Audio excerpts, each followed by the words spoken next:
बेटा, मैं तुमसे माफी मांगने के लिए आया हूं। क्यों मुझे शर्मिंदा कर रहे हैं अब्बा मियां? और क्या आप मुझे गुनहगार बनाना चाहते हैं? माँ बाप अपनी औलाद से माफी कभी नहीं मांगते। माफी तो मुझे आपसे मांगनी चाहिए। देखो बेटा, मुझे बिल्कुल अच्छा नहीं लगा था कि तुम्हारे मुंह से वो लफ्ज निकलता, लिहाजा तुम्हें होश में लाने के लिए मुझे हाथ उठाना पड़ा। मैं तो अपने आप को खुशकिस्मत समझता हूं कि इस उम्र पर भी माँ बाप की मार पड़ती है। लोग तो ऐसे मौके के लिए तरसते होंगे। देखो बेटा, तलाक वाहिद हलाल चीज है जो मेरे परवरदिगार को सख्त नापसंद है। लिहाजा इस लफ्ज को तो तुम अपनी डिक्शनरी से निकाल ही दो। आइंदा कभी इस बारे में नहीं सोचोगे, वादा करो। जी अब्बा मियां, जैसा आपका हुक्म। देखो बेटा, जहारा बहुत अच्छी बच्ची है, सबकी खिदमत करती है। लिहाजा किसी बच्ची की गलती को तुम उस पर नहीं थोप सकते। ये गुनाह होगा कि तुम अपना गुस्सा अपनी बेकसूर बीवी जहां पे उतारो। जी जी, आइंदा ऐसा नहीं होगा। और मेरे बच्चे, दिल छोटा ना करो।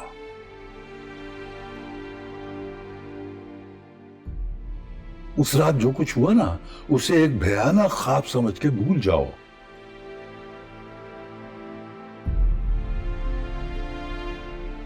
वरना गैरत और इज्जत को लगने वाली ठेस जो है ना, वो इंसान को खा जाती है। पर भूलना इतना आसान भी तो नहीं है। और रात तो तूने मुझे डरा ही दिया था। पता नहीं कहां चला गया था। मैं तो डर गया कि शायद मेरा हाथ उठ गया है, उसकी वजह से तू नाराज होकर कहीं चला गया है। देखो बेटा, देखो आइंदा ऐसा कभी मत करना। इस बूढ़े वजूद में किसी अपने से जुदाई बर्दाश्त करने की हिम्मत नहीं है मुझ में। नहीं कर सकता मैं, जुदाई बर्दाश्त नहीं कर सकता। मैं तो यान के बाप की एंट्री को देख के डर गया था। ऐसा लग रहा था गोलियां चलेंगी। क्या फिल्मी स्टाइल था। आपको फिल्मी स्टाइल लग रहा है?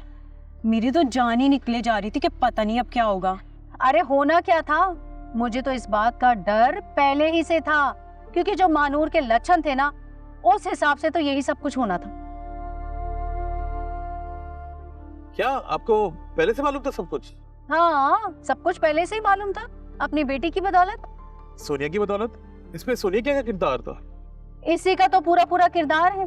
बात को बढ़ावा देने वाली यही तो है। अयान और मानूर की मुलाकातें इन्होंने ही तो करवाई है घर पे। अरे अम्मी, अब माफ भी कर दो। तुम जब देखो यही बात लेके बैठ जाती हो। कोई भी मौका नहीं जाने देती तो मुझे दूसरों के सामने जलील करने का। हाँ तो और क्या करूं? तुम ही बताओ राना, कल को अगर कोई बात हो गई, उसका बाप यहाँ हमारे घर पर आ गया, बदनाम तो हम ही होंगे ना। सूली पर तो हम ही चढ़ेंगे ना कि हमारे घर में बिठा बिठा के मुलाकातें की गई हैं। क्या तो आप ठीक रही आंटी। अयान का बाप है भी बहुत असुर रसूख वाला, आया भी बहुत दबंग तरीके से था। मुझे तो लग रहा था मानूर को ठाके ले जाएगा। हाँ और नहीं तो क्या।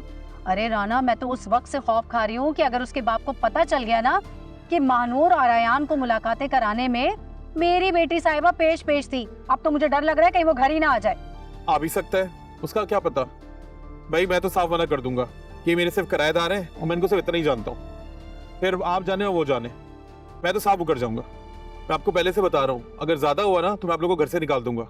हाय हाय राना, बेमुरव्वत आदमी है, जरा भी दीद लिहाज नहीं है भाई तुझमें। तुझे तरस नहीं आता? हम माँ बेटियों पर हर वक्त घर से निकालने की बात करता रहता है।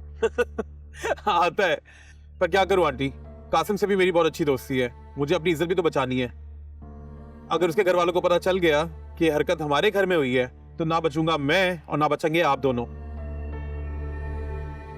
मेरी बात आप पल्लू से मान ले, मैंने तो मुकरना ही मुकरना है और मैं तो अभी से भागने की कोशिश कर रहा हूँ। अच्छा आंटी मैं जा रहा हूँ। अरे राणा भाई चाय तो पी के जाएं। नहीं भाई ये सब सुन के तो मेरी नींदें ही उड़ गई हैं। खुद ही पियोगे चाय। अल्लाह हाफिज। हाय हाय तौबा, कितना फट्टू और डरपोक आदमी है ये। बस खाना लगा रही हूँ मैं, शराफत से आ जाइए दोनों। भूख नहीं है इन दोनों को। अरे एक तो तेरी माँ से मुझे बहुत डर लगता है, समझ नहीं आता कब इसका मिजाज। देखो हालात का तकाजा यही है कि महानूर का जल्द से जल्द निकाह कर दो, वरना हालात बिगड़ सकते हैं। जी अम्मा भी, बस आप भाई साहब और राशिदा से बात कर लीजिए। पहले अपनी साहिबजादी से तो बात कर लो, पूछ लो कहीं और बेइज्जत तो नहीं करना चाहती हमें। ऐसा ना हो कि निकाह वाले दिन वो इनकार कर ले। आप बेफिक्र हो जाइए, मैं बात कर लूंगी उससे। मैं कासिम से शादी करने के लिए तैयार हूँ। आप लोग शादी की तैयारियां करें।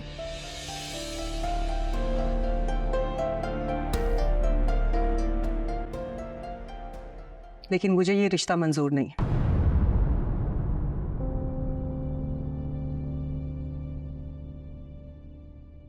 ये क्या कह रही है अब राशिदा भाभी? वही जो आप लोग सुन रहे हैं। मेरा बेटा अंधा या लूला लंगड़ा नहीं है जो जानते बूझते आंखों देखी मक्खी निकल जाए।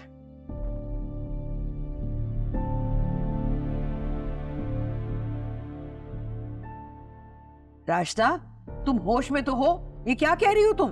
होश में तो हूं अम्मा भी।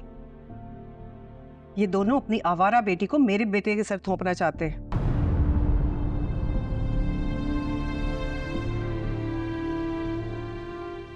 अपना गुनाह मेरे सर डालना चाहते हैं। अभी राशिदा जबान संभाल कर बात करो। अरे मुझे जबान संभालने का कहने से पहले ना अपनी इस बेटी को संभाल लो। इसके चक्कर में ना मैं अपने बेटे की जिंदगी बर्बाद नहीं करूंगी। पता नहीं कब से चल रहे इसके ये मोहब्बत नामे। इस आवारा बदचलन को ना मैं कभी अपनी बहू नहीं बनाऊंगी। राशिदा जबान संभाल के बात करो मेरी बेटी के लिए।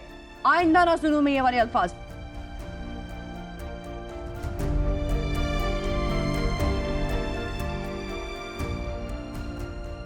तुम्हारी वजह से आज ये थप्पड़ पड़ा है मुझे,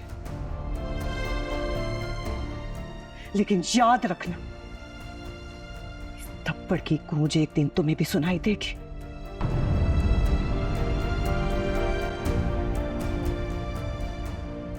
अरे तुम क्या मेरे बेटे से शादी से इनकार करती हो? मैं खुद आज अभी इसी वक्त सारे रिश्ते खत्म करती हूं, क्योंकि तुम इस काबिल ही नहीं हो कि मेरे बेटे की दुल्हन बन सको।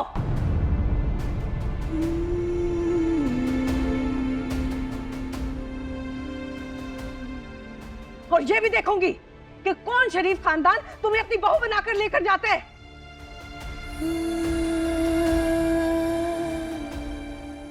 याद रखना तुम भी अपनी खाला की तरह इसी दहलीज पर पड़े पड़े बूढ़ी हो जाओगी इंशाअल्लाह। राशिदा अभी सुना आपने? देखा कितना जहर भरा था उसके दिल में, कैसे बुधवार देखे गई है मानूर को। इन्होंने बहुत बुरा किया अम्मा भी, वाकई बहुत बुरा। और मैं भी इन्हें और साबिर भाई को दिखा दूंगा कि मेरी बेटी किस काबिल है।